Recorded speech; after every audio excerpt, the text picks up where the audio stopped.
E todos acertaram tudo. Então, estamos indo bem. Vocês receberam esse e-mail? Bom, se alguém não receber, é só falar, não recebi. Oi? Eu recebi, Fernando. Ué? Bom, enfim, eu mandei para todo mundo, tá? Mandei eu criei no meu e-mail uma lista CEH, eu clico, aparece os e-mails de todo mundo, não sei por que não chegou. Todos aqueles que entregaram a lista tiraram 10. Então, por isso que eu não vou escanear as listas e devolver, porque não tem erro. Então, vocês já sabem que todos vocês fizeram tudo certo nessa lista número 7. E hoje é para entregar a número 8, não é isso? Aí amanhã ou depois eu vou lá na UFMG imprimir e fazer desse jeito aos pouquinhos. Bom, pessoal, na aula de hoje e na próxima aula, nós vamos estudar problemas envolvendo cunhas e semiplanos. Ah, eu cometi um erro gravíssimo, não compartilhei a tela com vocês. Eu comecei a gravar. Só um momentinho, pessoal. Estou meio. Terças e quintas eu dou 2 aulas, e essa é a segunda, né? Então, às vezes, eu chego aqui meio fora de sintonia. Pronto. Vocês estão recebendo? Eu já coloquei a tela para ser compartilhada. Então, nas aulas anteriores, a gente tem estudado problemas envolvendo cilindros.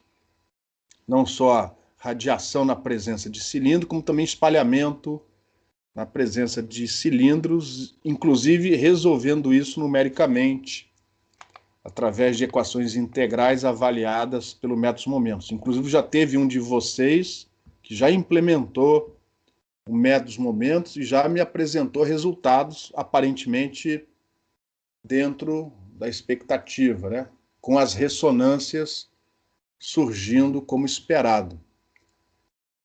Na medida em que vocês forem obtendo os resultados dos métodos momentos, vocês não precisam ainda apresentar o relatório, né? Mas vocês já podem me mostrar os gráficos para ver se está certo, se está errado. E dependendo do comportamento, às vezes dá para dizer, só de olhar para a figura, se está certo ou se está errado, mesmo não olhando o código. Então, na medida em que vocês forem chegando nos resultados, comecem a preparar os gráficos, adianta a entrega, se for possível, vai adiantando a entrega do relatório. Isso facilita não só a vida de vocês, vocês se livram disso, mas também facilita a minha, que eu já começo a corrigir com antecedência, tá? Mas, oficialmente, a data de entrega é aquela que já foi combinada, ninguém precisa, ninguém é obrigado a entregar antes. Na aula de hoje e na próxima aula, a gente vai mostrar aqui exemplos simples envolvendo radiação e espalhamento na presença de cunhas. Para que estudar cunha? Quem fez ou está fazendo a matéria do Cássio sabe que ele estuda, entre outras coisas, técnicas assintóticas, que no limite do comprimento de onda muito, muito menor do que as dimensões dos obstáculos em volta, permite tratar, por exemplo, espalhamento por objetos com arestas através de uma teoria baseada em conceitos ópticos, onde você tem não só o raio refletido por uma face, né, ou um raio refratado, como também a possibilidade de interpretar difração através de raios difratados em arestas de objetos. E essa teoria ela é desenvolvida com a ajuda de soluções assintóticas de geometrias cônicas, canônicas, melhor dizendo. Cônicas não, canônicas, né? E uma dessas geometrias é a cunha. Uma cunha, no caso aqui, a gente vai assumir uma cunha condutora elétrica perfeita, não é um caso geral, não é nem dielétrica, nem magnética. Uma cunha onde as paredes, as faces, melhor dizendo, são condutoras perfeitas, elétricas, e essa cunha possui esse ângulo interno alfa. E para simplificar a matemática, eu vou colocar uma das faces no semiplano φ igual a zero. Repara que o eixo x está aqui, ó. Essa face aqui vai estar no semiplano φ igual a zero. E a outra face vai estar a 2π menos alfa neste outro semiplano aqui. E como nós somos inteligentes, a gente vai colocar o eixo Z coincidindo exatamente com a aresta da cunha. Porque fazendo isso, a gente pode aplicar separação de variáveis. Repara que as duas interfaces, os dois contornos do problema, um está no semiplano φ constante igual a zero, o outro está no semiplano φ constante igual a 2π menos alfa. Ou seja, todas as condições de contorno em superfícies onde uma das coordenadas cilíndricas é constante e as outras variam livremente. Então isso permite que a solução do problema ocorra utilizando separação de variáveis, e aí vamos ter os modos, né, aquele somatório de sempre, representação do campo total, no caso, utilizando um somatório com as funções de base vindas da solução desse problema. Só um momentinho, pessoal, vou fechar aqui a porta, que eu esqueci de fechar a porta.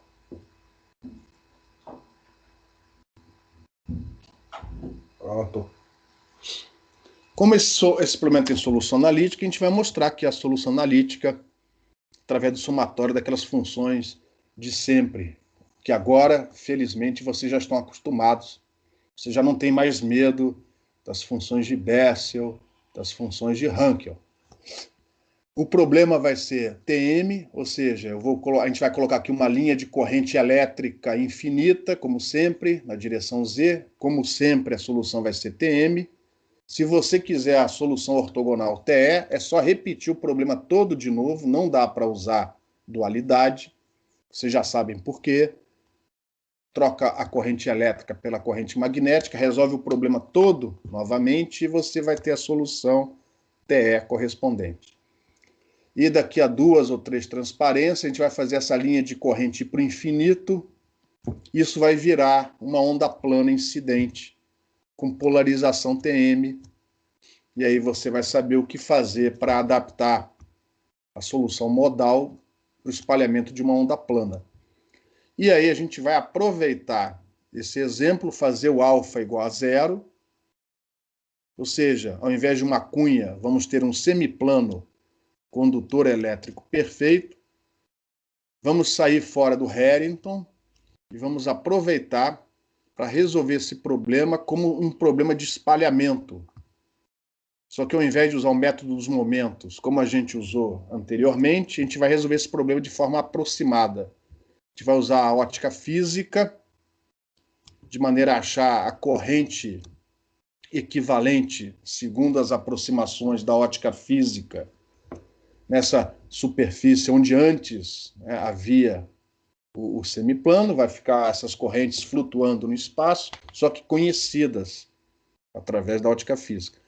A gente enfia isso numa integral para achar o campo espalhado, só que aí a gente vai resolver avaliar essa integral usando uma técnica chamada o método de fase estacionária, que é válido dentro de certas condições, que a gente vai mostrar daqui a pouco. E no final, uma vez avaliada a integral, a gente vai chegar no resultado da ótica geométrica. Então, uma maneira de a gente chegar no resultado da ótica geométrica, raios, traçado de raios, a partir de uma teoria de radiação, onde a única aproximação vai ser dizer que a corrente é aquela corrente da ótica física. O resto, a gente vai ver que é perfeito. Vale no limite da frequência tendendo para o infinito. Então, essas duas aulas, na aula de hoje e na aula da próxima terça-feira, eu espero concluir tudo isso. E aí, daqui a uma semana, a gente começa a resolver problemas em coordenadas esféricas, capítulo 6 do Harrington. E aí, pessoal, já estamos chegando no final do curso. Então, cuidado, não deixa acumular, não deixa para o final o trabalho computacional. Antes de começar, alguma dúvida, alguma pergunta?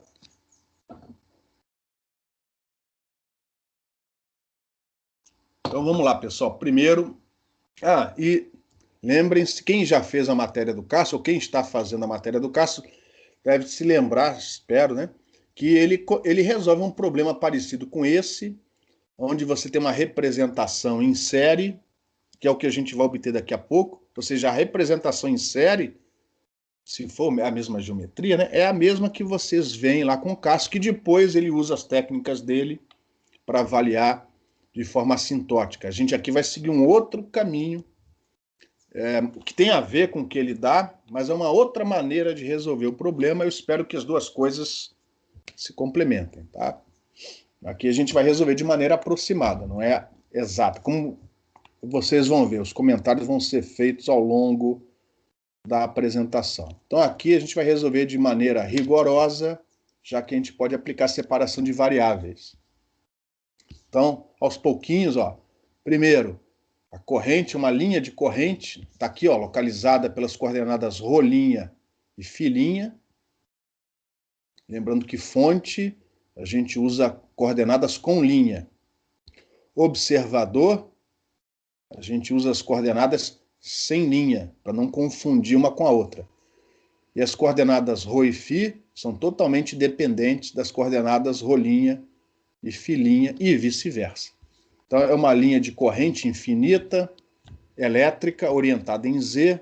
Então, sem mais delongas, já sabemos que a solução é Tm em relação a Z, ou seja, você constrói as soluções fazendo F, o vetor F igual a zero, e o A com o psi na direção Z, sendo que o psi satisfaz a equação de onda homogênea, como sempre.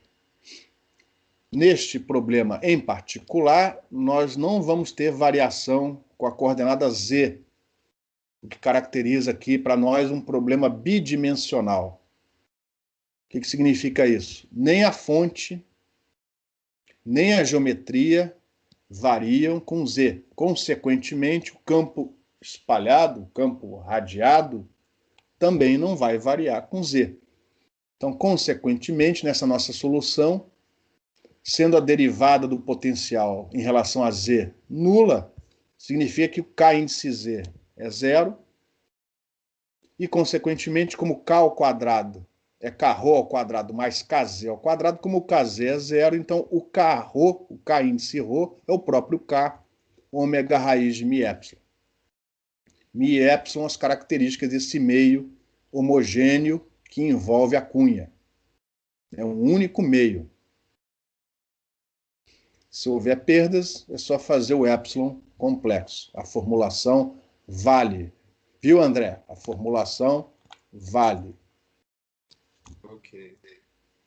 Desde que não tenha tido manipulações envolvendo o conjugado complexo no meio do caminho. Porque aí, se você teve manipulação de conjugado complexo no meio do caminho e deixou de colocar o conjugado no epsilon, aí já não vale. Mas eu acho que naquele paper não há isso. É importante que você comece desde o começo. Mas se não houver conjugado complexo, o epsilon vai sendo tratado como complexo, a formulação vale.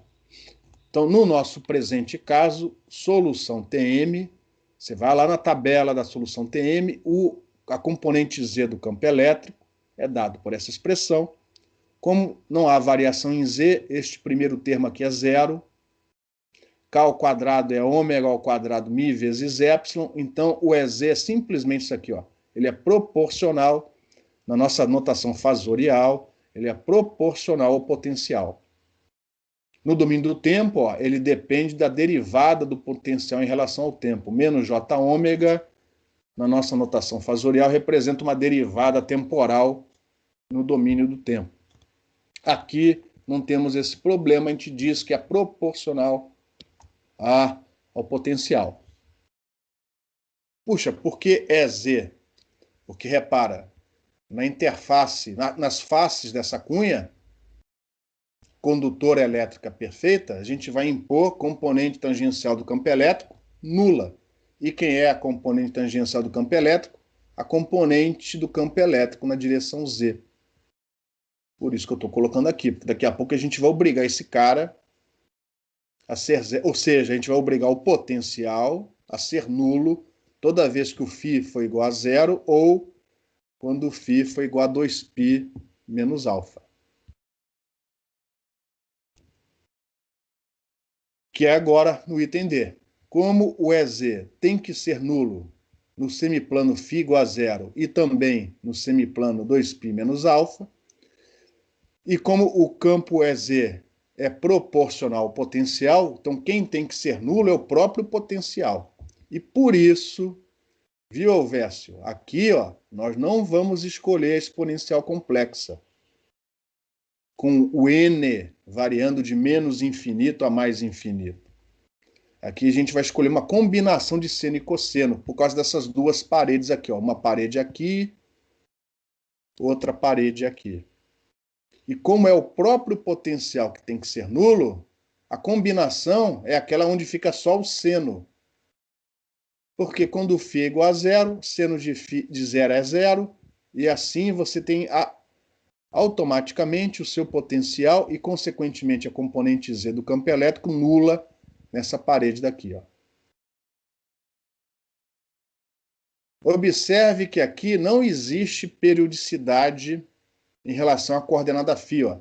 Você sai daqui, vai dar a volta no eixo Z e, pumba, bate de cara numa outra parede ali. Então aqui não há periodicidade, consequentemente o Ni não é obrigatoriamente inteiro. E isso a gente observa quando a gente aplica a condição de contorno no outro semiplano.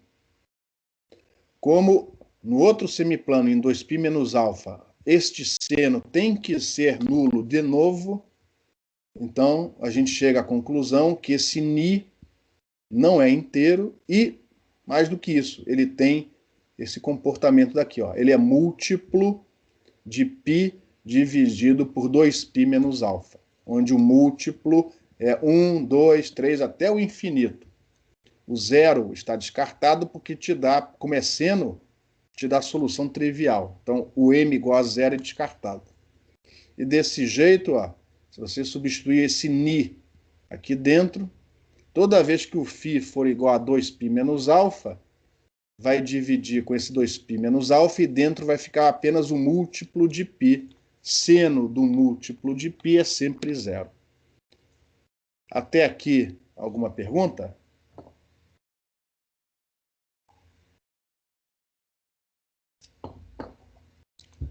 Bom, não há variação em Z, a variação em φ está definida. O que falta agora para a gente resolver o problema? Para definirmos o potencial. Porque uma vez definido o potencial, acabou. Você acha todas as componentes de campo, tanto a do campo elétrico como a do campo magnético. Então, para definir o potencial, o que está faltando? A amplitude do potencial. Oi? Definir a amplitude do potencial. Também, mas além disso, ó, calcular os autovalores Kp, ρ, né? Como é a variação em relação a ρ? Exatamente. A gente já sabe que não tem variação em relação a Z. A gente já conhece a variação em relação a φ, mas e a variação em relação a ρ? Como é que a gente faz? Primeiro, a gente olha para o problema. Ó, tem uma linha de corrente ali. E essa corrente é filamentar, que é um caso particular de uma densidade superficial. Então, temos aqui, ó, um caso particular de densidade superficial. E a gente sabe que densidades superficiais de corrente causam descontinuidade nas componentes de campo correspondentes. Então, temos um problema aqui, ó, temos uma singularidade aqui, ó. Como é que a gente resolve isso? Bom, nós estamos aplicando separação de variáveis em coordenadas cilíndricas.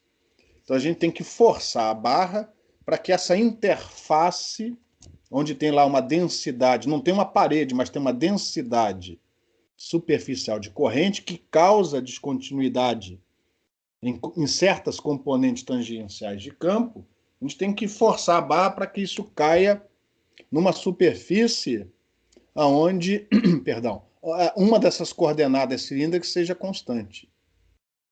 Uma possibilidade, que eu nunca testei, para falar a verdade, é você bolar aqui outro semiplano. Bola aqui, ficticiamente, um terceiro semiplano onde o ângulo φ é igual a φ'. E aí, repara, essa densidade superficial de corrente vai cair num semiplano onde φ é igual a φ'. Você pode aplicar separação de variáveis também. Mas aí, ó, a gente teria que refazer o que a gente acabou de fazer para o φ. A gente teria que mudar isso daqui. Não ia poder mais ser desse jeito. A gente ia ter que colocar deste lado uma combinação de seno e cosseno e do outro também. Puxa, mas ficou tão bonitinho desse jeito. Então a gente não vai fazer usando o semiplano. A gente vai fazer usando um cilindro. A gente vai imaginar que aqui há um cilindro de raio rolinha. E a gente vai fazer com que esse cilindro passe exatamente em cima da corrente. De maneira que a gente vai ter essa densidade superficial, mas não sobre aquele semiplano, mas sim sobre um cilindro. Porque assim a gente mantém essa variação em φ e a gente só se preocupa com a variação em ρ, que é o que está faltando. Então, aparentemente, inclusive dos exemplos que resolvemos para trás, parece ser e é a maneira mais inteligente de resolver esse problema, aquela que vai ser mais simples. Apesar de ser um único meio dielétrico, a gente vai dividir isso em duas regiões. A região que está dentro do cilindro e a região que está fora do cilindro. Alguma pergunta?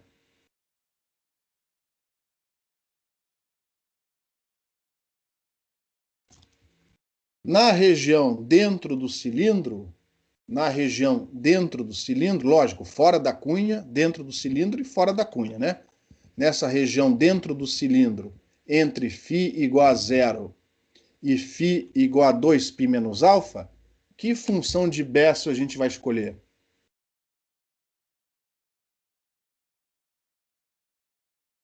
A J de primeiro J tipo, não, né? Bessel. Bessel de primeiro tipo, né? Ou a função de Bessel propriamente dita. Por quê? por causa da origem? Exatamente, por causa do eixo Z, né? Porque, repara, a aresta está em ρ igual a 0. Faz parte do domínio. Então não pode ter Neumann, não pode ter Hankel. Dentro do cilindro vai ser Bessel. E fora, para ρ maior que rolinha, o que a gente vai escolher?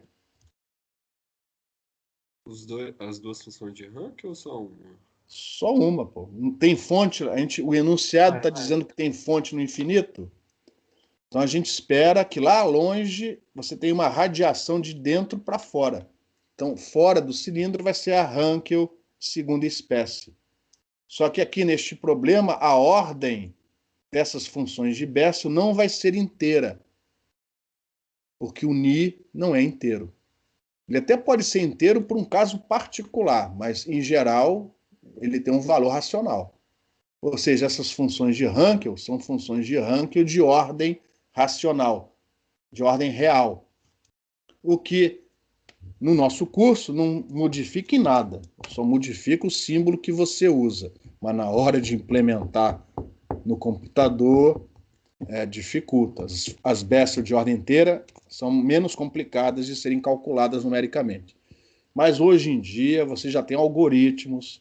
Se eu não estou enganado, o próprio MATLAB já tem lá o algoritmo pré-programado, onde a ordem da sua função de Bessel pode ser real, ela não precisa ser inteira. Então, eu acho que hoje em dia, dado que existem softwares como o Matemática, o MATLAB, isso não é mais problema como era há 20 anos atrás, ou há 30 anos atrás. Antigamente, a gente tinha que correr atrás de uma subrotina em Fortran para resolver esses problemas. Tá? Hoje em dia, ninguém nem sabe o que é Fortran. Alguma pergunta antes da gente prosseguir? Eu tenho, professor. Oi. Eu não devo considerar a reflexão da cunha de volta para a fonte como uma justificativa para escolher a combinação de Bessel e Neumann para a escolha da propagação em ρ? Por quê? Porque A resposta é não. Mas por que você acha que deveria? Ué, porque tem um objeto fazendo o campo voltar na direção da fonte, não? Em que direção? Em que coordenada? Repara, esta ida e volta aqui, ó, já está aqui dentro. Essa onda que bate aqui, reflete, essa variação com o ângulo φ já está aqui. O que você sugere para que a gente escolha? Qual a escolha que você sugere para as funções de Bessel? Eu imaginaria que seria a combinação de Bessel e Neumann. Beleza. Aí não tem importância, você pode, ninguém impede de você fazer isso. Só que aí, ó, você vai aplicar a condição de contorno em ρ igual a zero. O que a condição de contorno aqui em ρ igual a zero vai te dizer? Não, mas eu estou falando para ρ maior do que ρ'. Beleza. Então, aqui você concorda com a Bessel. Isso. Uhum. Aí vamos aqui para ρ igual a ρ'. Tá? Maior, perdão. Tá? Agora vamos lá para o infinito. Vamos lá para o infinito. A bolinha vermelha saiu da tela do computador, lá no infinito. O que você espera como comportamento? As funções de Hankel, se você escolher Hankel 2 e Hankel 1, uma vai ser lá proporcional a E elevado a menos J K-ρ vezes ρ. Aliás, K-ρ aqui é K, né? E elevado a menos J K vezes ρ. Aí a outra vai ser E elevado a mais JK vezes ρ. Ou seja, lá longe, uma significa campo propagando de dentro para fora e outra representa campo propagando de fora para dentro. Que conclusão você vai chegar? Não enxerguei. Não vai ter o de fora para dentro. Isso. Pronto. É isso. Essa é a escolha. Tranquilo? Beleza. Uma escolha baseada na condição de contorno na parede em ρ. Não tem parede nenhuma aí, tá? Mas ρ igual a zero. No extremo do domínio, ρ igual a zero, e a outra é baseada no outro extremo do domínio, ρ infinito. Não tem parede, mas o domínio é definido, de zero a infinito, em ρ, né? Beleza ou não? Beleza. Então, montamos o nosso potencial. Ah, perdão, desculpa, não é verdade. Aí, a gente viu, nem precisava, depois do que a gente falou, nem precisava desse item E. Eu só estou aqui, ó, isso aqui não é o problema atual, ó, é um problema que a gente já resolveu na seção 5.11 aqui das notas de aula, que era a linha de corrente sem nada em volta, só a linha de corrente, que a gente inclusive chamou o resultado final do teorema da adição. Então lá a gente viu, ó, que dentro do cilindro a gente escolheu Bessel e fora do cilindro, Hankel, segunda espécie. Só que lá a ordem era inteira. Aqui não vai ser. Aí você vai falar assim, mas peraí, esses caras aqui? Lembre-se que esses caras são constantes, ó, porque o ρ é igual a ρ zero. Isso é um número. Isso aqui é um número complexo. Isso aqui é outro número. Isso daqui foi colocado porque a gente sabe que sobre esse cilindro fictício, onde você tem densidade de corrente elétrica, mas não de corrente magnética, o que tem que acontecer com a componente tangencial do campo elétrico?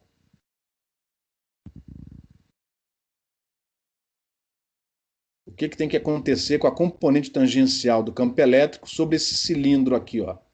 Tem que ser contínuo. Contínuo. Mesma coisa aqui, ó. Mesma coisa aqui. Ora, que componente tangencial de campo elétrico é essa? Em que direção ela aponta? Neste problema.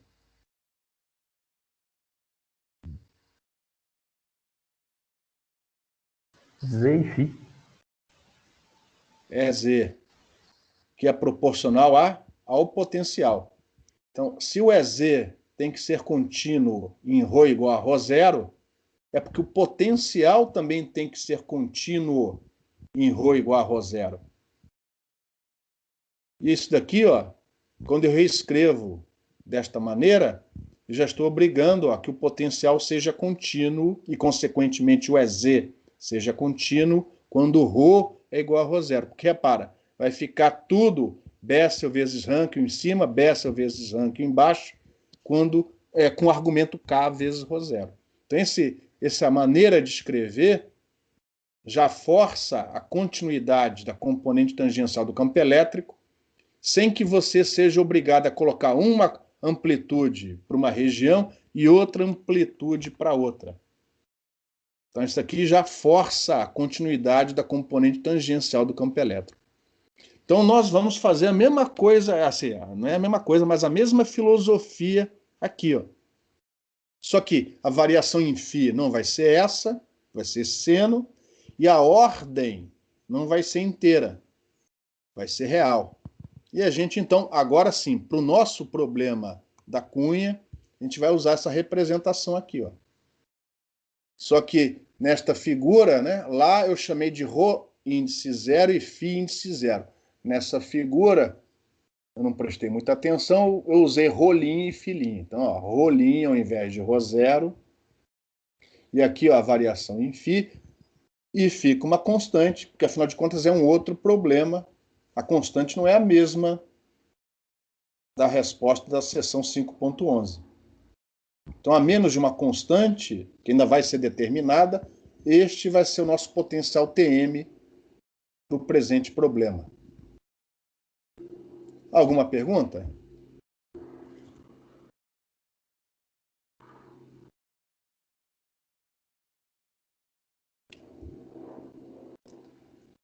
Se vocês não entenderam até aqui, então não adianta continuar, porque agora é só fechar o problema. A gente está quase lá. Agora só falta bater o pênalti. Alguma pergunta?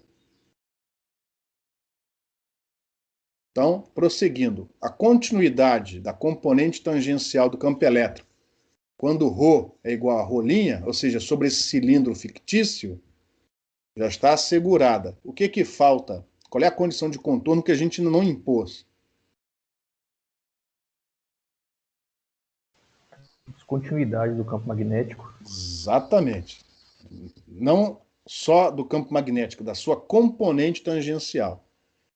Que para esta polarização TM, sem variação em Z, se você olhar lá a tabela, é o Hφ. Então, ρ, por que ρ? Porque é anormal ao cilindro apontando para fora. Então, anormal ao cilindro apontando para fora, nessa nossa geometria, é a direção ρ unitária, ρ chapéu. Produto vetorial. O H do lado de fora, um pouquinho, eu não vou falar titiquinho, que a minha esposa, toda vez que eu falo titiquinho, ela está na outra sala, ela ri. Um titiquinho para fora do cilindro, esse Hφ+. E um titiquinho para dentro é o Hφ-. E isso tem que ser igual a essa descontinuidade da componente tangencial do campo magnético, é proporcional a essa corrente superficial que você tem impressa, induzida não, aqui é impresso, é fonte, nessa superfície fictícia. Esse cara daqui, que neste nosso caso é um impulso quando φ é igual a φ'. Mas como o argumento é angular, eu preciso desse rolinho aqui embaixo, como já foi explicado lá para trás, eu não vou repetir a explicação do porquê que este rolinha tem que estar aqui. Só relembrando, quando eu integrar no cilindro, essa corrente total tem que ser igual a I0. E ela aponta na direção Z. Qual é a componente que, multiplicada vetorialmente por ρ, vai dar na direção Z? Φ. Isso. Então, não é menos φ, é mais φ. Cuidado, porque pode ter uma troca de sinal, mas nesse caso não tem. Repara, ρ vetorial φ está na direção Z. Então, aqui ó, não é menos φ, é mais φ mesmo. Então, a gente vai trocar isso daqui por Hφ mais, menos Hφ menos. Quando ρ é igual a rolinha, tem que ser igual a isso. Se eu não estou enganado, é a próxima transparência. Perdão, isso. É a próxima fórmula. Transparência não, a próxima fórmula. Aí já tirei os vetores. Precisamos ir na tabela se não me engano, o Hφ, para o nosso caso, é menos 1 sobre μ, derivada do potencial em relação a ρ. Aqui, ó, menos 1 sobre μ, derivada do potencial em relação a ρ. O menos 1 sobre μ, eu passo para fora, eu já tinha colocado propositalmente essa constante aqui em evidência. Então, esse menos 1 sobre μ cortou com esse menos μ, ficou só J e 0 sobre 4. J e 0 sobre 4. Derivada em relação a ρ, por isso que apareceu um K aqui. E aí lá dentro, ó, a constante, o seno. Deste lado é a derivada para ρ maior que ρ', quando ρ' é igual a ρ. E do outro lado, menos a derivada desse cara, quando ρ é igual a ρ'.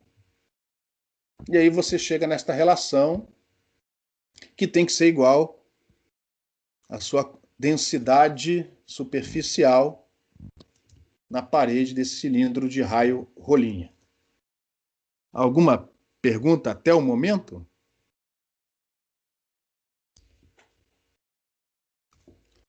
Voltando aqui então. Repara, função de Bessel, derivada de Hankel, menos Hankel, derivada de Bessel. Mesma ordem, não importa a ordem não ser real. Mesma ordem, mesmo argumento em todas. Você fala assim, ó, tem um Wronskiano ali por trás. E tem, depois vocês vão, né, fazer isso, confirmar, verificar, esta relação, esse termo entre parênteses é a mesma coisa que isso aqui. O que é bom, porque, ó, repare, esse rolinha vai acabar cortando com esse.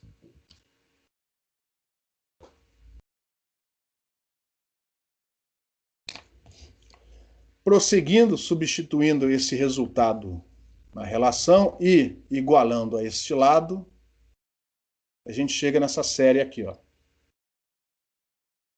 Isso, já com o Wronskiano substituído, é igual a isso. E agora, como é que a gente resolve, como é que a gente acha esses coeficientes CM?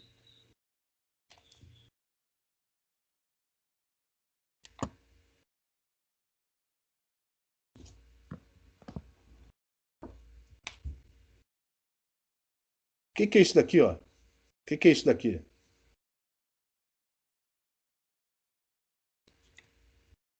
Vocês já viram isso trocentas vezes. Isso aqui é uma série de... Fourier, Como é que você resolve? usando o princípio de ortogonalidade. Exatamente, a gente vai multiplicar dos dois lados por seno. Aí, ou você chama de gama-linha, ou você chama de... Aqui é ni, né? Não é gama, é ni. Ou você chama de ni-linha, ou chama, como a gente deve chamar aqui, ni índice n. Chama do jeito que você quiser. Vai multiplicar dos dois lados e integrar no domínio de φ. Neste caso, não é de 0 a 2π. É de 0 até 2π menos alfa. E você... isto foi o que a gente fez aqui, ó. Multiplicamos dos dois lados por seno de gama ni n φ, só para dizer que, ó, não é o mesmo daqui. Quer dizer, pode ser quando n for igual a m. Dos dois lados, e integramos de 0 a 2π menos alfa em φ.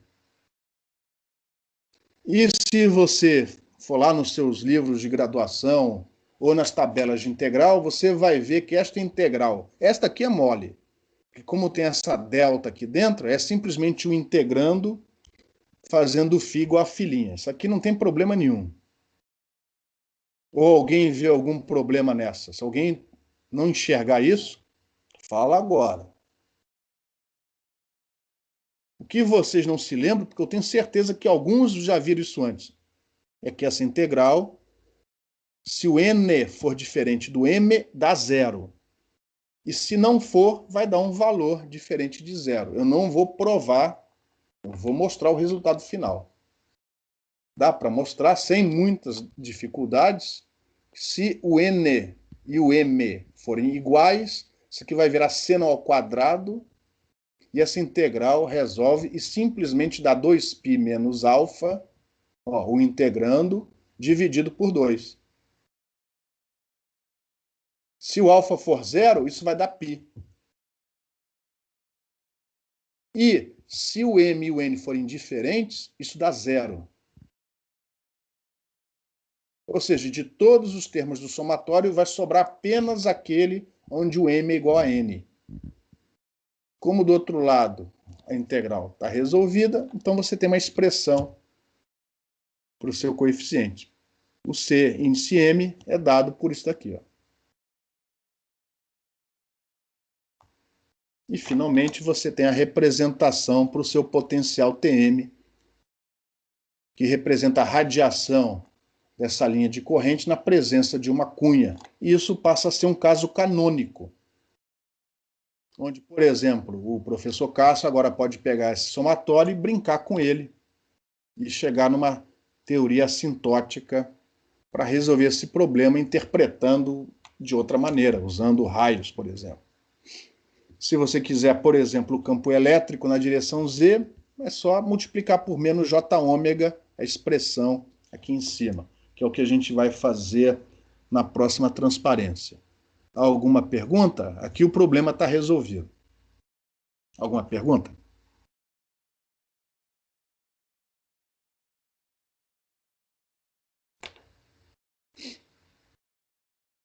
Observem que, para soluções TM, você acabou de resolver, você acabou de achar a função de Green bidimensional para polarização TM na presença de uma cunha. Se você tiver aqui uma distribuição de corrente mais arbitrária, desde que seja TM, esta é a função de Green. Você põe numa integral, integra. Lógico, essa coisa horrorosa aqui, mas como dizia o professor Nordvik, isso não é motivo para choro, isso é motivo para alegria. Tem solução. Então, esta é a função de Green bidimensional, não é mais do espaço livre. É a função de Green bidimensional Tm por uma cunha. Condutora elétrica perfeita. Aí basta agora achar a TE, depois basta achar... Enfim, aí você vai ter a função de Green completa por uma cunha condutora elétrica perfeita. Aí se você quiser para a condutora magnética perfeita, vai ter que resolver tudo de novo. Tá, se bem que, se você tiver o TE e o TM, aí você já pode aplicar dualidade e a TE de uma vira TM da outra e vice-versa. Mas a gente não vai ficar falando muito sobre isso, beleza? Vocês perceberam que esta é a função de Green para cunha, desde que a polarização seja TM? Então vocês já conhecem outra função de Green, além daquela do espaço livre. Ó. Aí você olha assim, pô, mas tem um somatório lá. Aí você vai somando até e rezar para que aquilo converja. Enquanto não convergir, como alguns às vezes mostram, professor, o resultado do trabalho está certo, está tudo errado. Você fala assim, põe mais termos aí, não convergiu ainda. Aí, funcionou. Então, você vai somando. Lógico, um algoritmo robusto vai ter um algoritmo lá para fazer o teste, e você encontra isso nos livros de cálculo. Vocês já viram isso na graduação, vocês não se lembram, de critérios para assegurar que houve a convergência do somatório, pumba, você implementa aquilo, você nunca mais precisa perguntar se convergiu ou não. O algoritmo, quando chega, se não chegar, ele vai ficar rodando para sempre. Mas se convergir, você tem um algoritmo robusto para fazer o cálculo de radiação TM na presença de cunhas. Esta é a função de Green para o problema. Não havendo perguntas, eu vou prosseguir. Na próxima transparência, a gente vai fazer essa linha de corrente elétrica ir para o infinito, e isso vai virar uma onda plana incidindo nessa cunha, com polarização TM. Então, o próximo problema é o problema do espalhamento de uma onda plana com polarização TM incidindo sobre uma cunha condutora elétrica perfeita. Aqui só esse comentário, né? Se você quiser a solução TE, vai ter que repetir tudo de novo, mas colocando uma corrente magnética, uma linha de corrente magnética no lugar da linha de corrente elétrica. Então agora sim a incidência de uma onda plana, a figura é mais ou menos, né, parecida com a anterior, repara que até eu usei o mesmo ângulo filinha, só que agora ao longo desta linha, que se torna o oposto da direção de propagação da onda incidente, ao longo dessa linha havia antes uma linha de corrente elétrica que eu fiz ela ir lá para o infinito. E o resultado é que você então tem uma onda que é idealmente, né, nesse mundo matemático, uma frente de onda plana, com campo elétrico incidente apenas com a componente Z, o campo magnético, né, uma onda plana uniforme, então é vetorial H na direção de propagação. Então, dado o campo elétrico incidente, você automaticamente tem o campo magnético e a direção de propagação. E elas não estão aqui não, daqui a pouco elas vão estar. E aí o que a gente vai fazer, a gente já resolveu esse problema com a linha, a gente vai aproveitar o que foi visto antes, para não perder muito tempo, e simplesmente vamos fazer o rolinha, que é o raio que te dá a posição da corrente, esse rolinha tender para o infinito. Então aqui, ó, eu estou repetindo a equação anterior, só que ao invés do potencial, eu já estou colocando a componente Z do campo elétrico. Ou seja, eu multipliquei por menos J ômega e vou fazer o rolinha tender para o infinito. Ora, se o rolinha tende para o infinito, é porque o cilindro onde a corrente está também tende para o infinito. Então, para esta solução, a parte de baixo aqui, ó, não faz sentido para a gente. Não faz sentido. A gente está dentro daquele cilindro. Então, o que faz sentido para a gente é só esse termo aqui, ó. Aqui ele tem a função de Bessel, já que ρ igual a zero faz parte do nosso domínio, a aresta da cunha. Então, o que a gente vai fazer é manipular esta equação, em particular esta função de Hankel, fazendo o rolinha tender para o infinito. E isso, a menos de uma constante, já vai te dar a resposta para o espalhamento de uma onda plana por uma cunha condutora elétrica perfeita. Algum problema? Alguma pergunta antes da gente prosseguir?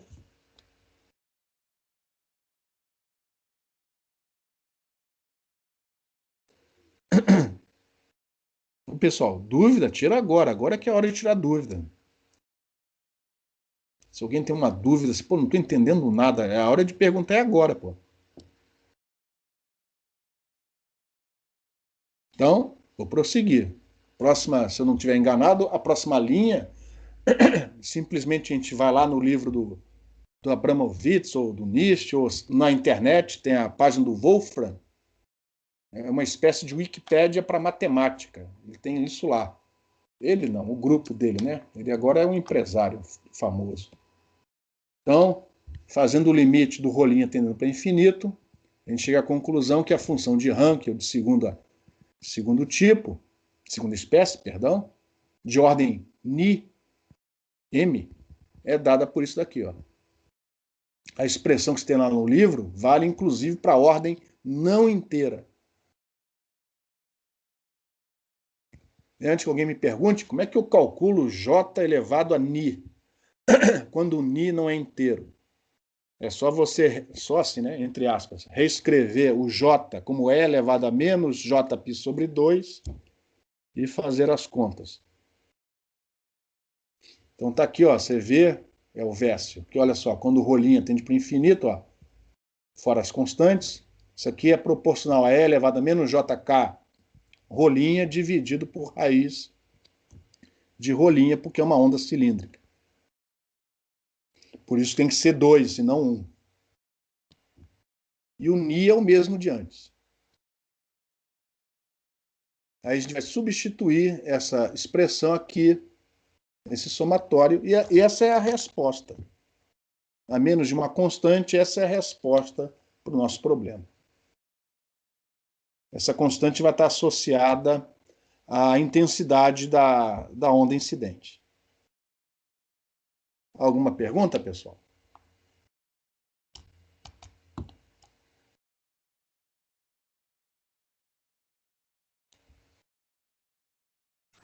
Eu não enxerguei. Onde que a exponencial foi parar?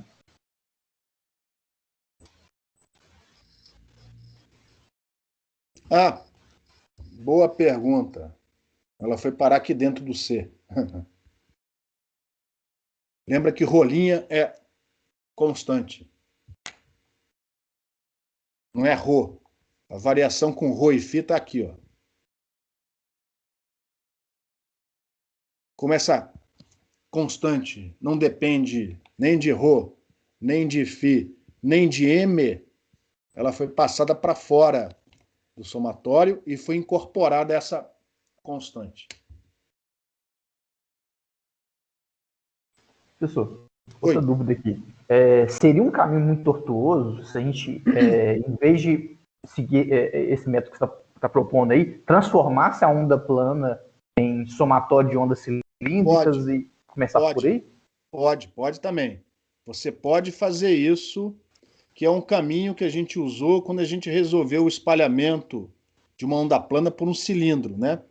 Foi esse o caminho adotado. Pode fazer sim.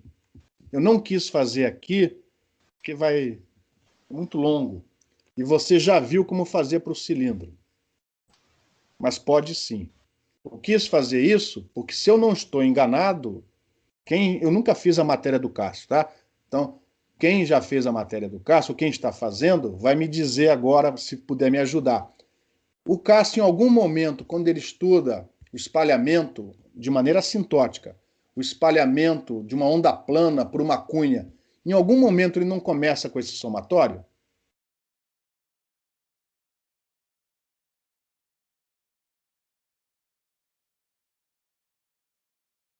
Sim?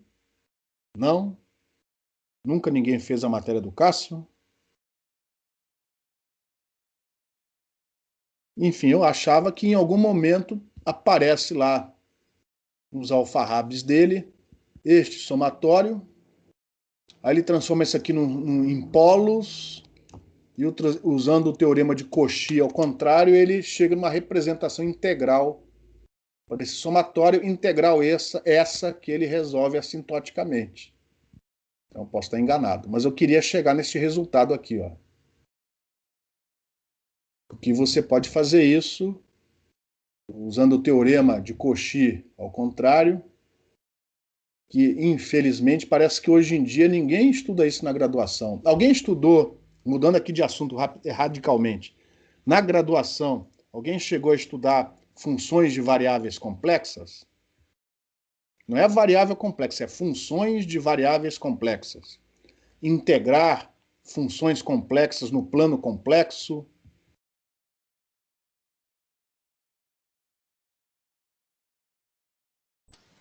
Eu estudei no finalzinho da disciplina lá, mas não é algo... Vamos lá, vamos com calma. Eu estou falando agora graduação. Sim, Alguém chegou a ver isso na graduação? eu vi no final da disciplina lá, de um dos cálculos lá, essa parte aí. Você viu, né? Uhum. Aí tinha, você no caso, né? Você foi o único que respondeu. Chegou a ver integral no plano complexo? Tinha o ramo, tinha que tomar cuidado para o contorno não cortar o ramo. Aí tem uma integral clássica que é o Pac-Man, que é um Czinho com uma boca. Hoje em dia ninguém sabe mais o que é Pac-Man. Era um videogame que tinha na minha época de garoto. Você chegou a ver essas coisas ou não? Integral no plano. Cauchy, Sim, teorema de Cauchy, sim, mas para esse exemplo aí do Pac-Man, não lembro não. Não, mas ainda continua sendo. Pensei que assim, ninguém mais visse essas coisas. Então, eventualmente, dependendo do curso, ainda é visto, né? Então, em princípio, você pode usar o teorema de Cauchy ao contrário, interpretar isso como polos e bolar, né? Lógico, alguém fez isso antes, né? Aí você só segue os mesmos caminhos. Aí você bola um contorno de tal maneira que esses polos estejam dentro desse contorno fechado e com isso você consegue uma representação integral. E aí você avalia assintoticamente essa integral se for possível, você tem uma fórmula elegante, bonita, fechada, para resolver esse problema dentro de certas condições. Nós vamos fazer isso, mas não desta forma. Isso aqui eu deixo para o nosso querido professor Cássio. Eu vou resolver um problema onde vai aparecer uma integral e ela vai ser avaliada assintoticamente. Mas é muito, muito, muito incrivelmente mais simples do que poderia ser feito a partir disso. Consequentemente, o resultado é um resultado simples, mas que vai ajudar, se tudo correr bem, a gente a interpretar espalhamento de uma maneira diferente. Tá certo? Se você quer interpretar espalhamento assintótico de uma maneira mais precisa, tem que fazer a matéria do professor Cássio. Alguma pergunta antes da gente prosseguir?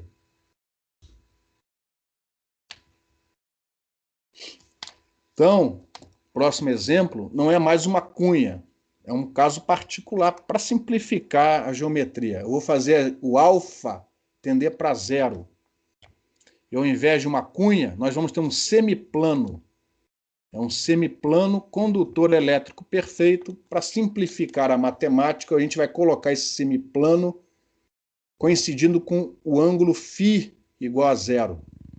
Ou seja, o eixo x vai estar sobre esse semiplano e o eixo z coincide com a borda desse semiplano.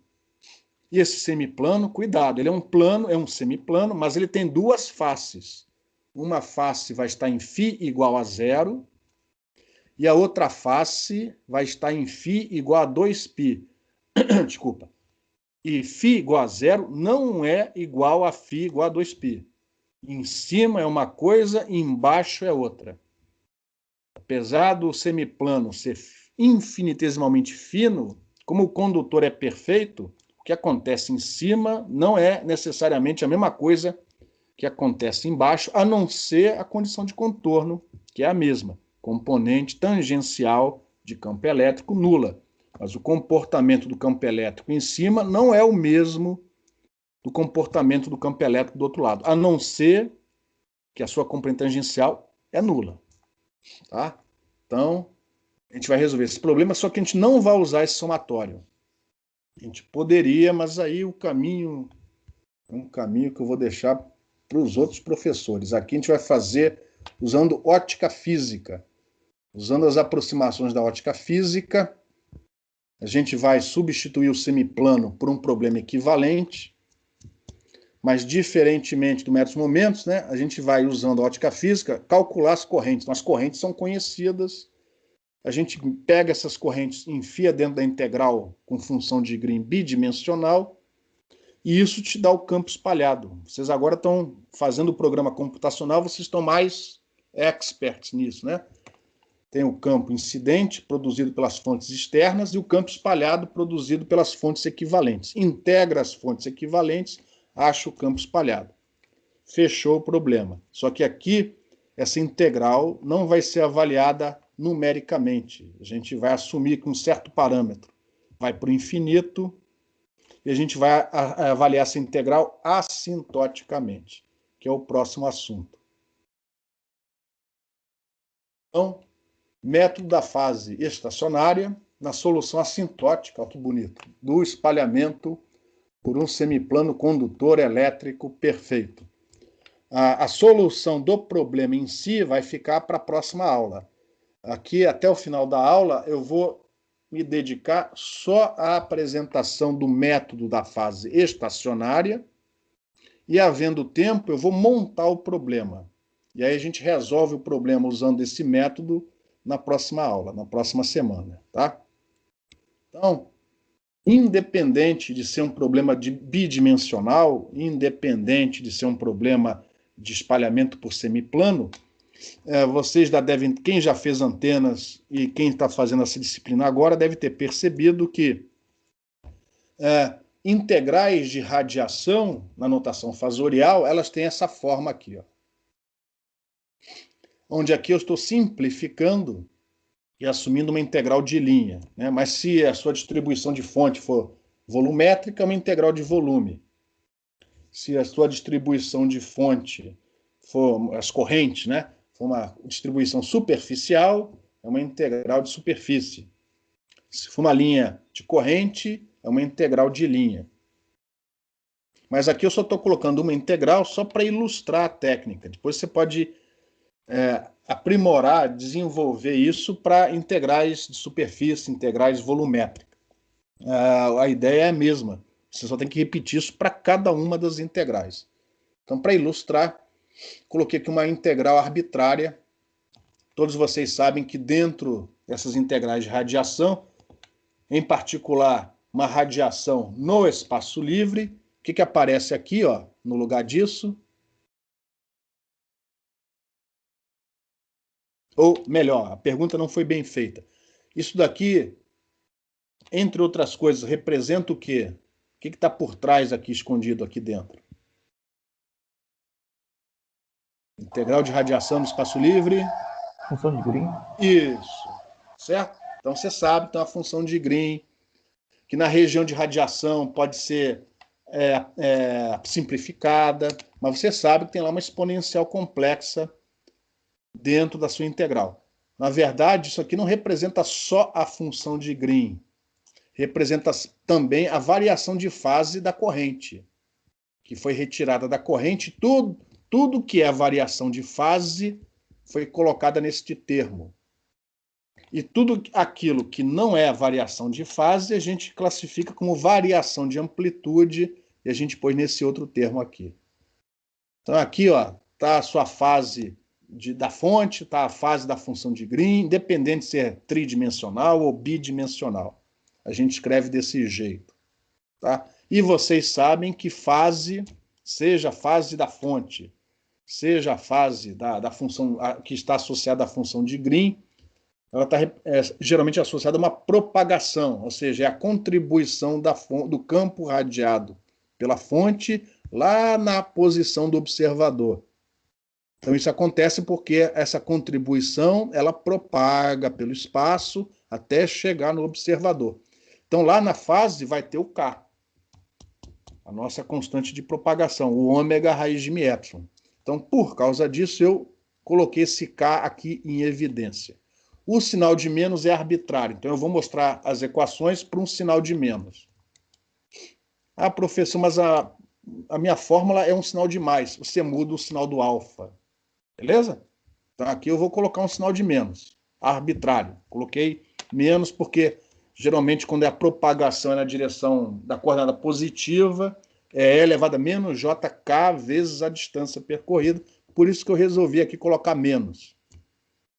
Mas se não tiver o menos explícito, força a barra e troca o sinal do alfa. Deu para entender ou não? Essa fórmula é geral. Então, A maiúsculo representa amplitude.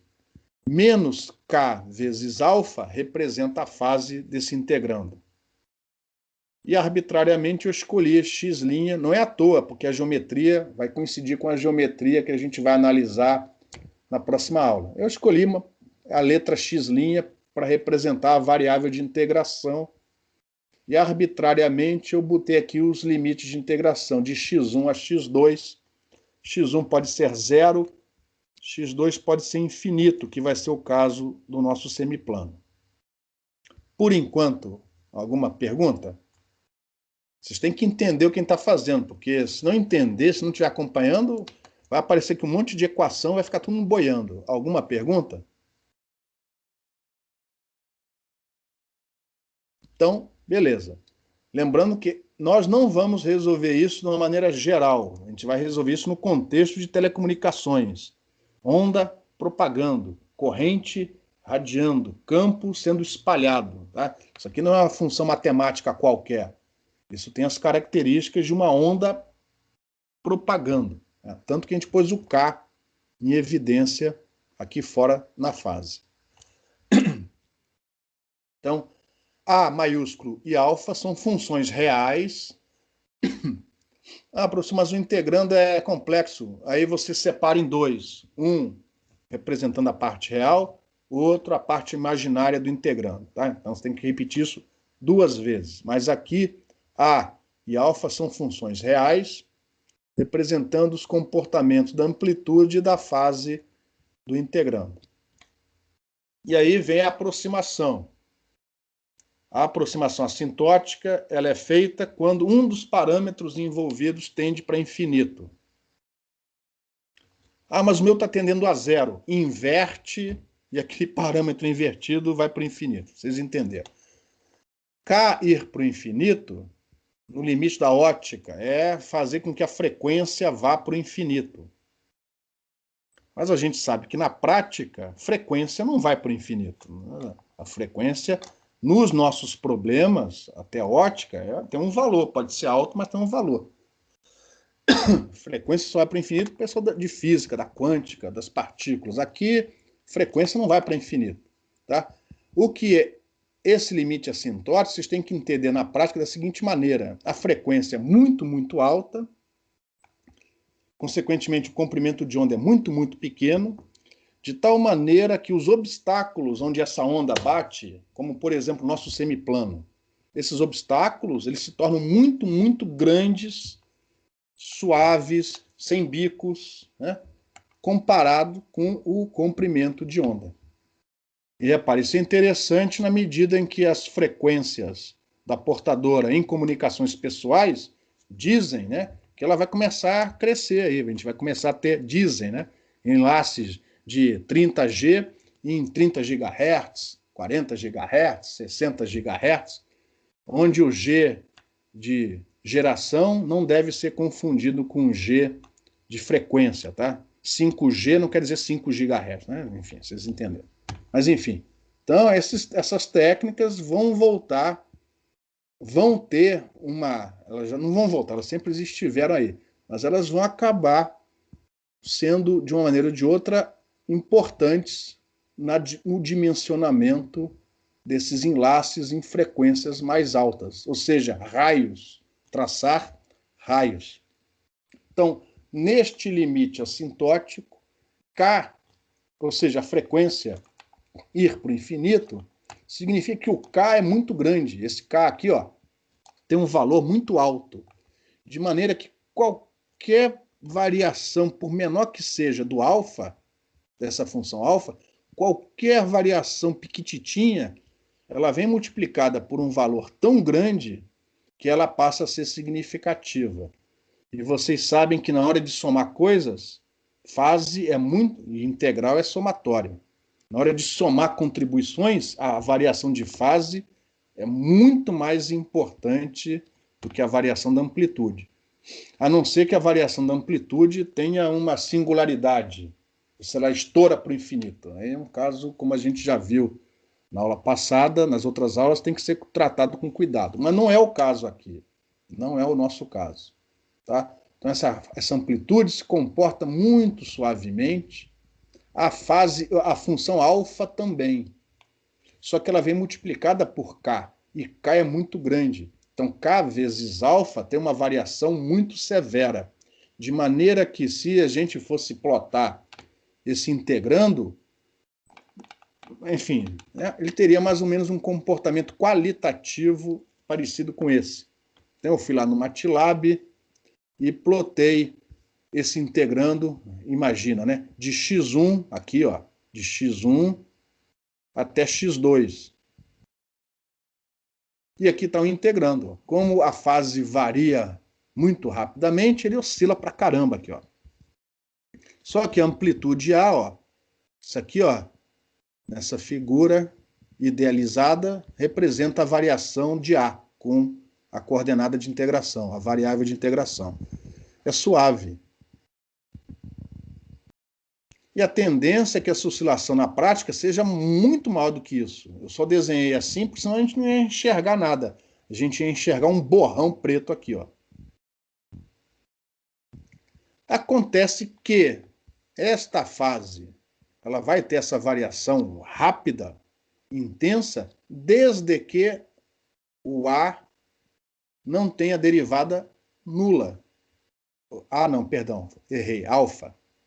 Porque se o alfa tiver variação nula, derivada nula, mesmo multiplicada por um valor muito grande, que não é infinito, mas é muito grande, mas se isso daqui varia não varia, o K vezes alfa também não varia. Então, se acontecer de entre x1 e x2 aparecer um ponto, que eu chamei aqui de x0, onde a derivada primeira de alfa é nula, a oscilação do integrando em torno desse ponto, que a gente chama de ponto de fase estacionária, faz com que o integrando oscile mais lentamente. Aí depois, na medida em que você vai se afastando, ele volta a oscilar mais rapidamente. Agora, faz o limite do K tendendo para infinito. O que vai acontecer nessa figura aqui?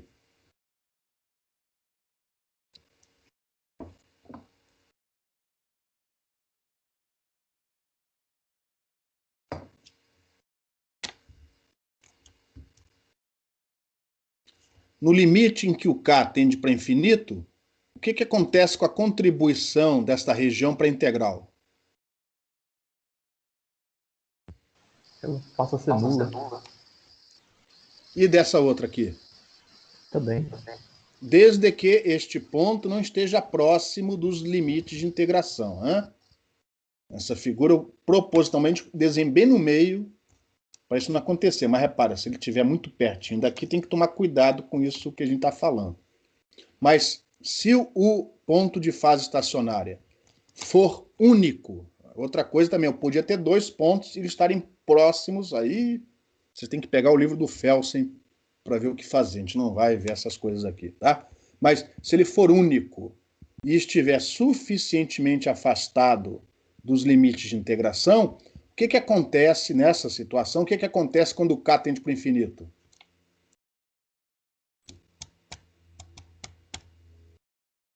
A contribuição para a integral vem de que região?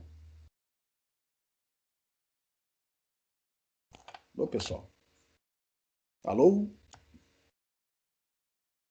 A contribuição para a integral vem de... Oi? Só do ponto x0. Em torno do ponto x0. Em torno do ponto de fase estacionária.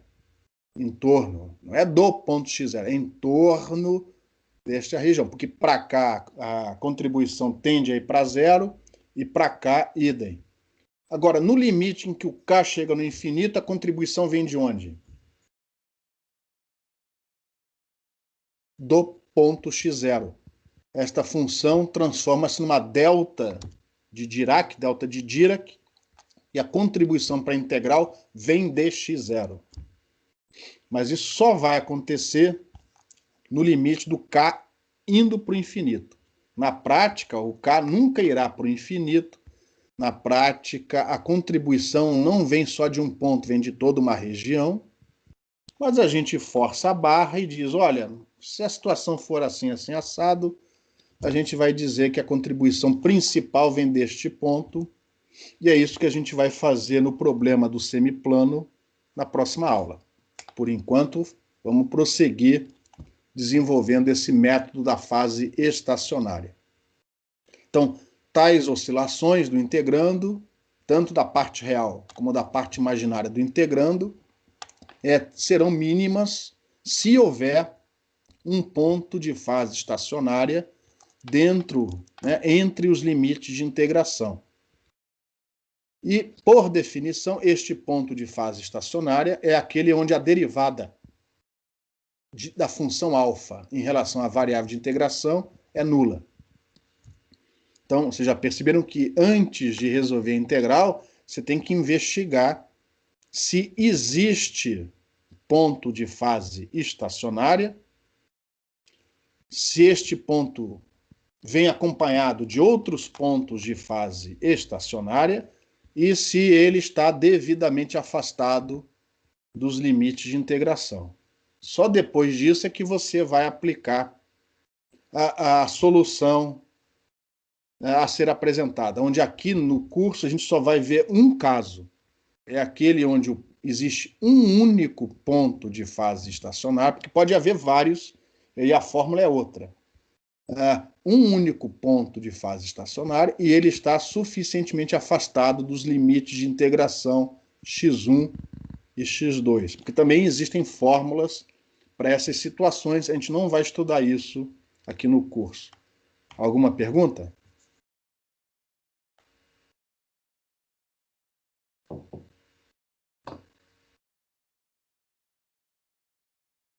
Então, prosseguindo.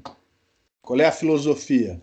É o que geralmente acontece quando a gente não sabe o que fazer com aquela função. A gente vai expandir isso daqui, ó, em série de Taylor. Nós vamos expandir essa função A em série de Taylor e vamos expandir a função alfa em série de Taylor. Em torno de que ponto?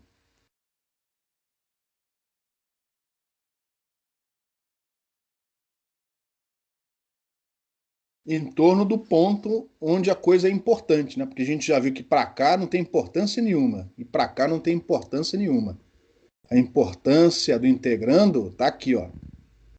Então a gente vai expandir em série de Taylor em torno de x igual a x0.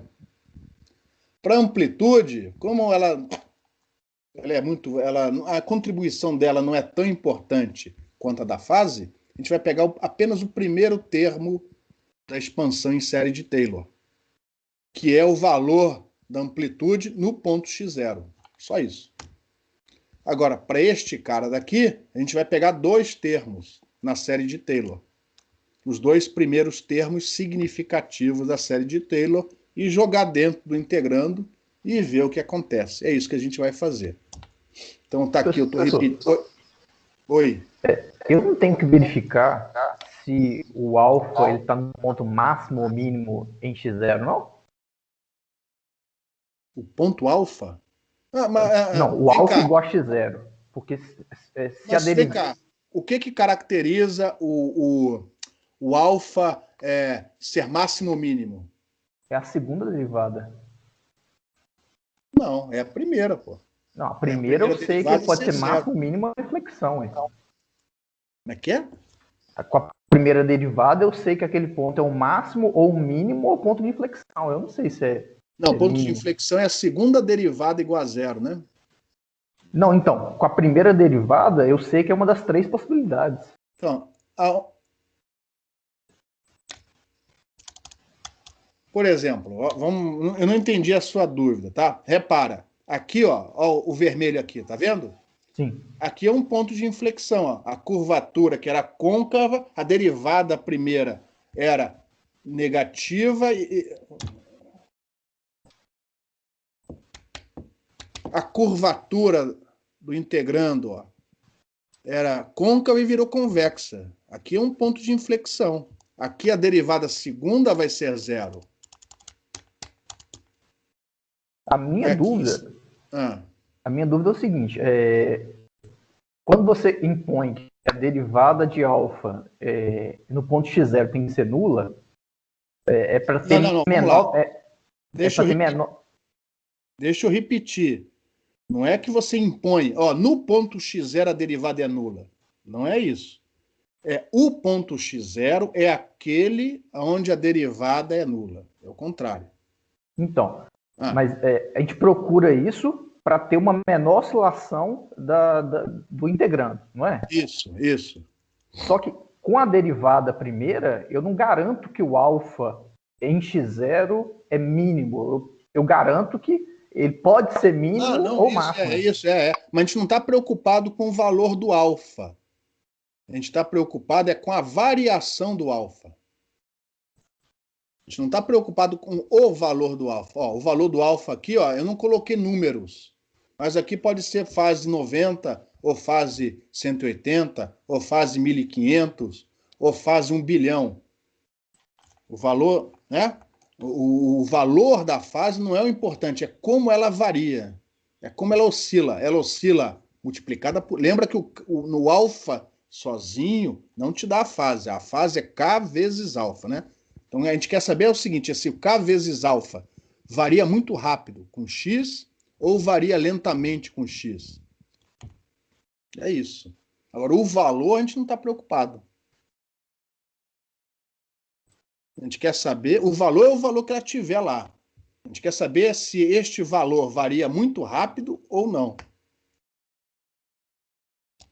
E aí a gente busca pelo ponto onde a derivada do alfa e, consequentemente, a derivada do K vezes alfa é igual a zero. Beleza? Este ponto é chamado ponto de fase estacionária, onde a derivada é zero, ou seja, onde a derivada da fase é nula, não tem variação de fase, enfim, ou ela é muito piquititinha, exatamente em x0 ela é nula, e o ponto onde isso acontece a gente chama de ponto de fase estacionária, e aqui no texto eu vou classificá-lo pelo símbolo x0. Isso responde a sua pergunta? Eu acho que não, viu? Então eu não entendi a sua dúvida. Uai, assim, o que eu estou enxergando é, o alfa é uma função real. Uhum. Aí, eu estou caçando qual que é o ponto onde essa função tem um valor mínimo para multiplicado por k, vai dar uma menor oscilação. Eu não estou preocupado com a posição onde o alfa é mínimo. Eu estou preocupado com a posição onde o alfa não varia. Eu não estou preocupado com o valor do alfa. Por acaso aqui, ó, deu máximo, mas porque eu fiz a figura desse jeito e porque eu plotei com argumento variando de menos 180 graus a mais 180 graus, então o próprio gráfico ficou desse jeito. Isso aqui é uma figura que não é necessariamente uma figura geral, foi um caso particular que eu plotei desse jeito. Eu não estou, talvez a figura devesse ser outra, né? Enfim, mas eu não estou preocupado com o valor do alfa. Eu não quero achar o lugar. Por exemplo, aqui o alfa é mínimo aqui embaixo, ó. Ou pelo menos o produto pelo K. O alfa aqui é zero, ó. Eu não estou preocupado com o valor do alfa, mas eu estou preocupado com a região onde a variação diminui, a oscilação diminui. Eu estou preocupado com variação, não com valor. Não entendi. Beleza? Beleza. E aí, voltando então, né? Para amplitude, eu vou expandir série de Taylor. Aqui eu só coloquei os dois primeiros termos, né? Aí tem o termo da segunda derivada, da terceira, só que com a amplitude, com a nossa experiência, né? A variação dela, nesse caso, não vai ser importante. Eu vou simplesmente, até porque se eu colocar outro termo dificulta a integral, eu vou apenas simplesmente dizer a amplitude A, ela é constante, já que a contribuição vem principalmente no entorno desse ponto. Então eu vou dizer, ó, meu integrando mais ou menos tem um valor constante nessa região e é o próprio valor da função A no ponto x0, que eu estou assumindo conhecido, né? Se você não conhece o valor de x0, para por aqui, você não consegue resolver o problema. E no caso da função alfa, eu vou pegar um termo a mais. Então tá lá, a série de Taylor, primeiro termo, o termo da primeira derivada, o termo da segunda derivada e os outros termos. Só que, por definição, o x0 é aquele onde a derivada primeira é nula. Então, este termo é nulo. Então, se eu quero um termo a mais, eu vou ter que pegar o termo da segunda derivada. Se por acaso o termo da segunda derivada também for nulo, aí eu vou ter que pegar o termo da terceira derivada, mas aí a fórmula é outra, nós não estamos estudando esse caso. O nosso ponto não passa por um ponto de inflexão. O ponto de fase estacionária não vai ter esta derivada segunda nula. Isso só acontece em situações especiais que estão fora do escopo aqui do curso. Isso começa a acontecer quando você tem dois pontos de fase estacionária, um próximo do outro. A gente não vai investigar esses casos. Então, tendo apenas um único ponto de fase estacionária bem afastado dos demais, esse termo não vai ser nulo. E aí nós vamos usar esses dois termos para representar a variação da função alfa em relação a x', substitui dentro daquele integrando, e a integral que a gente quer resolver assintoticamente é reescrita desta maneira. Como este termo é constante, eu passei para fora da integral. como a exponencial com este termo dentro dela também é constante, eu passei a exponencial para fora. Dentro ficou apenas a exponencial cujo argumento contém este termo, este segundo termo da expansão em Taylor. Está aqui dentro. E para não ter que escrever derivada em relação a x, para encurtar a notação, eu vou usar aqueles apóstrofos, né, as linhas. Então, alfa, duas linhas, é a segunda derivada da função alfa em relação a x'. E, obviamente, isso aqui é bom, desde que x0 não apenas esteja entre x1 e x2, mas daqui a pouco isso vai ser importante, esteja suficientemente afastado tanto de x1 como de x2. Alguma pergunta?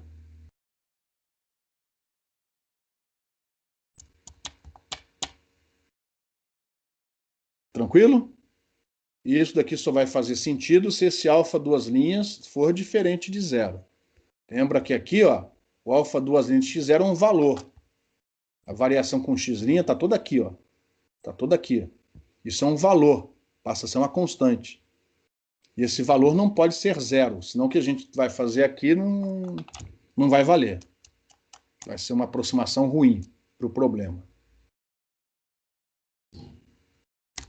Beleza? Não tendo perguntas, vamos prosseguir. Deixa eu ver, me perdi um pouco aqui. Então, vamos lá, só para ver se eu esqueci alguma coisa. Não havendo outros pontos de fase estacionária, ou seja, se o x0 for único entre x1 e x2, e também se x0 estiver suficientemente afastado de x1 e x2, os limites de integração vão ser estendidos, podem ser estendidos para mais e menos infinito.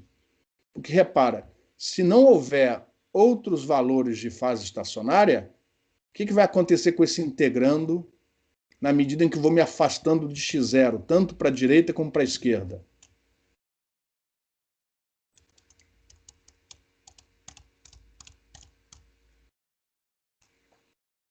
Não havendo outros pontos de fase estacionária, o que acontece com o integrando quando me afasto do ponto de fase estacionária? Tanto para a direita como para a esquerda. Eles só vão oscilando cada vez mais. Então, as contribuições que não aparecem aqui na figura, elas são desprezíveis. Então, o que eu vou fazer nesta integral, ó, se x0 for único e estiver suficientemente afastado de x1 e x2, eu vou estender esse limite de integração de x1 para menos infinito, porque eu estou adicionando zero no meu resultado, e idem de x2 para mais infinito, porque teoricamente só estou adicionando zero no meu resultado. Então, nestas condições, eu vou alterar os limites de integração disto daqui, ó. Lembrando que só vale nestas situações aqui, nesta situação dita aqui, ó. Então, o resultado para minha integral vai ser este resultado daqui, mais possíveis contribuições, que na medida em que eu tiro os limites de integração de x1 e x2, contribuições devido ao truncamento são perdidas.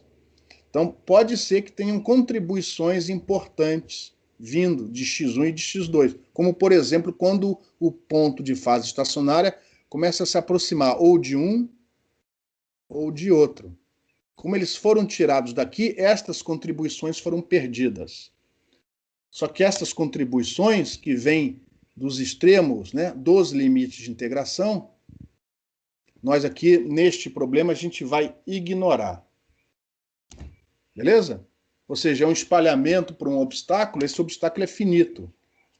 Esse obstáculo vai de x1 até x2. Então, essas contribuições que vêm de x1 e x2, a gente vai ignorar. Fisicamente, no contexto aqui do problema, essas contribuições que vêm desses limites de integração, elas estão associadas a que fenômeno? geralmente.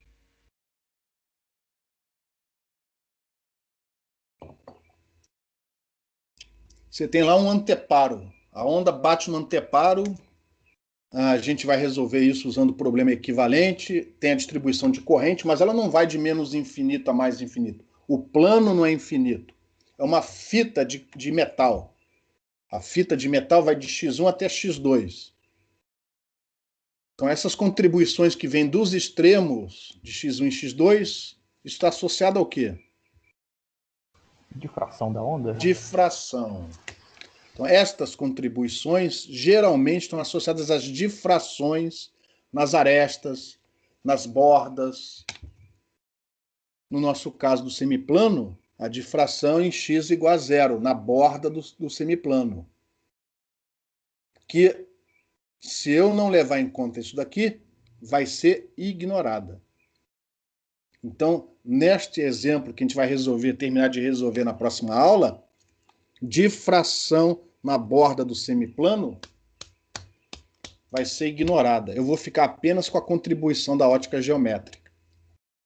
A contribuição para a difração, que vem da difração, isso é visto em outras disciplinas, por exemplo, na disciplina do Cássio. A gente não vai estudar isso neste curso. A gente só vai estar interessado naquilo que vem do entorno do ponto de fase estacionária. Então a gente vai ignorar isso daqui e vamos continuar com a solução da integral que ficou lá para trás. Então deixa eu ver se eu esqueci alguma coisa. As contribuições vindas dos limites de integração tornam-se desprezíveis na medida em que o x0 se afasta de tais limites. Isso é verdade, isso é conhecido.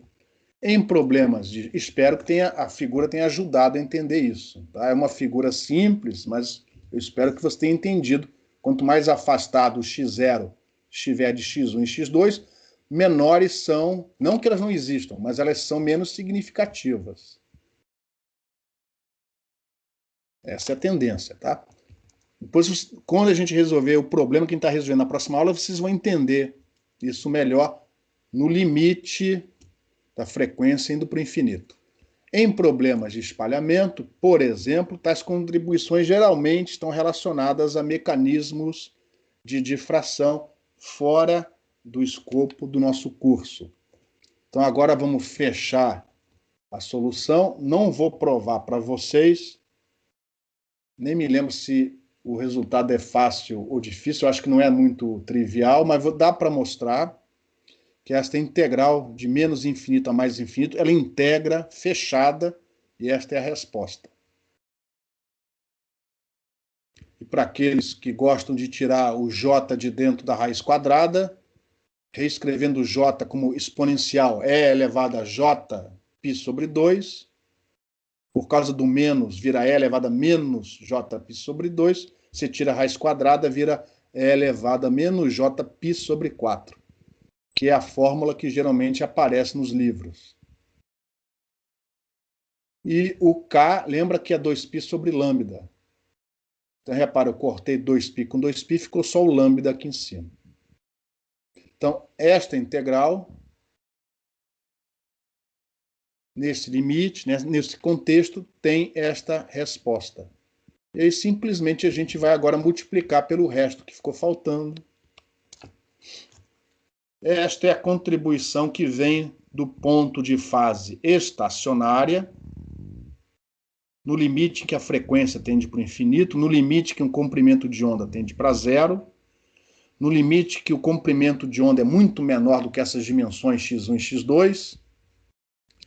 Dimensão aqui é x2 menos x1, né? X é uma coordenada, não é dimensão. A dimensão é x2 menos x1. Na medida em que o lambda é muito menor do que esse domínio de integração. Senão, se não for, não tem essas oscilações todas. E o que a gente está fazendo é errado. Então, para ter essas oscilações todas, o comprimento de onda tem que ser muito menor do que esse domínio de integração. Vocês estão entendendo? Comprimento de onda tendendo para zero. Muito, muito menor do que as dimensões dos obstáculos. E você tem as contribuições dos limites de integração que aqui serão ignoradas. Então, esta equação aqui, ó, para o contexto atual, um único ponto de fase estacionária, este ponto suficientemente afastado dos limites de integração, isso daqui é a representação matemática desse método de fase estacionária para o nosso contexto. Podem existir outras situações que a gente não vai investigar aqui no curso. Alguma pergunta?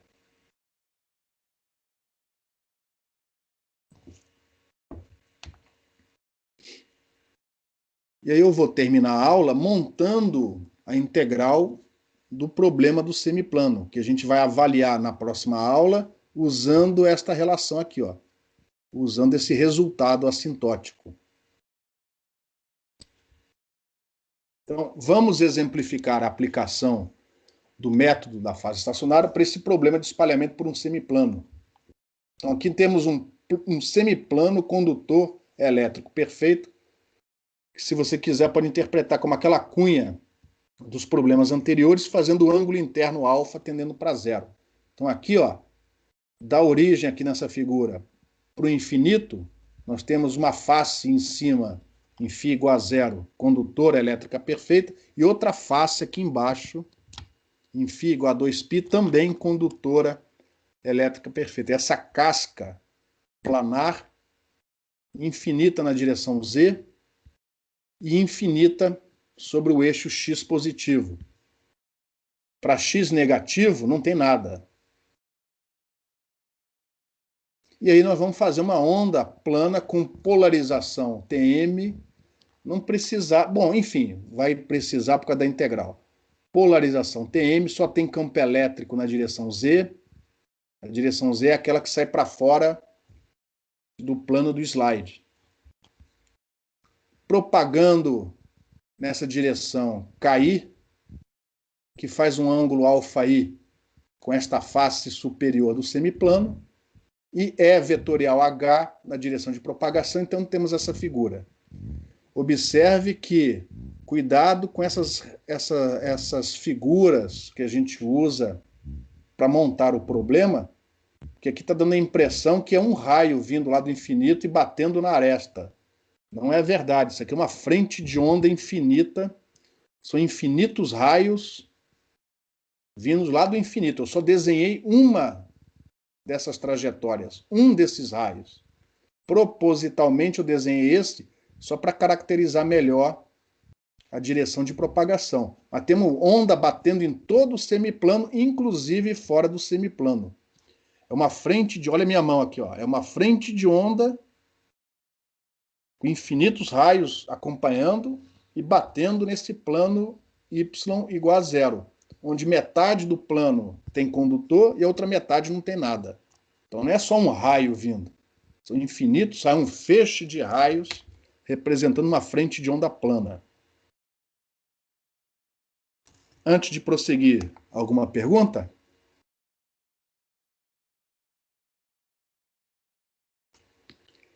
Vocês já viram antes, inclusive no trabalho computacional, aqui está o vetor, viram antes como representar essas direções, né? O vetor K é dado por este vetor.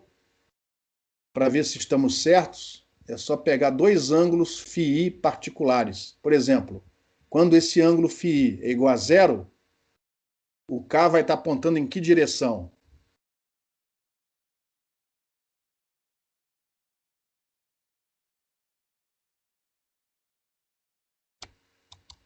Alô? Alguém está acordado ainda? Quando o φi for igual a zero, repara, o K vai estar apontando na direção menos x. Bateu. Aí faz 90 graus. Quando o φ é igual a 90 graus, o K vai estar apontando na direção menos y. Bateu. Basta fazer com dois ângulos para fazer a verificação. Essa fórmula está correta.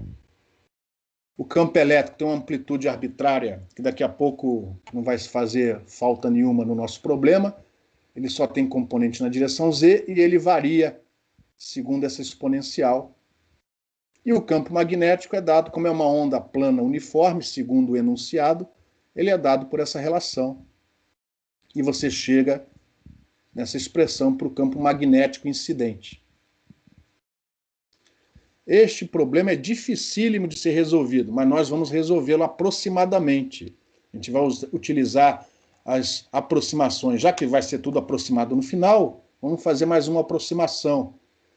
Vamos assumir que no problema equivalente nós vamos tirar o condutor fora. Claramente temos aqui sobre esse objeto as regiões iluminada e de sombra claras.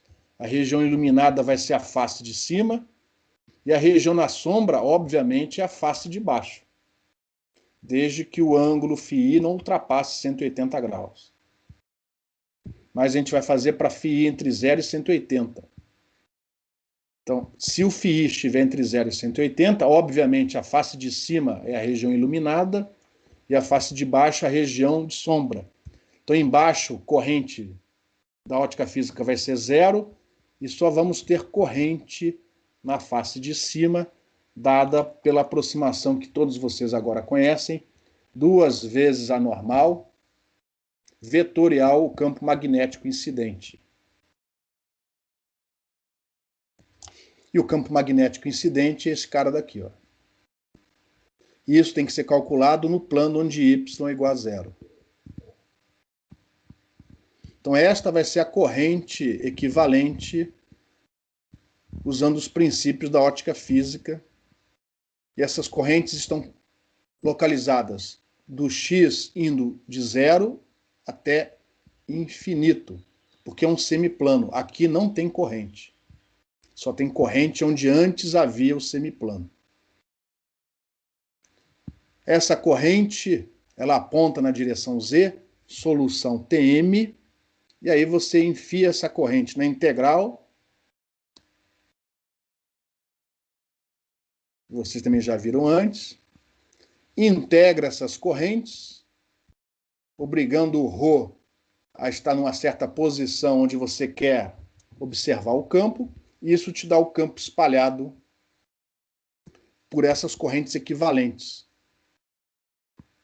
que no problema original é aproximadamente o campo espalhado pelo semiplano. Aproximadamente, porque as correntes são as correntes da ótica física, consequentemente é um problema aproximado. E aí na próxima aula a gente vai pegar esta integral, vamos identificar o que é amplitude, o que é a fase, vamos interpretar se existe o tal ponto de fase estacionária e aonde ele está localizado, nos limites de integração, e aí vamos resolver e terminar o problema na próxima aula, tá? Então, antes de abrir para... Não, alguma pergunta? Eu ia parar de gravar, mas eu vou continuar gravando. Alguma pergunta? Na próxima aula a gente volta para essa transparência, a gente vai ver isso tudo de novo no início da aula. Alguma pergunta?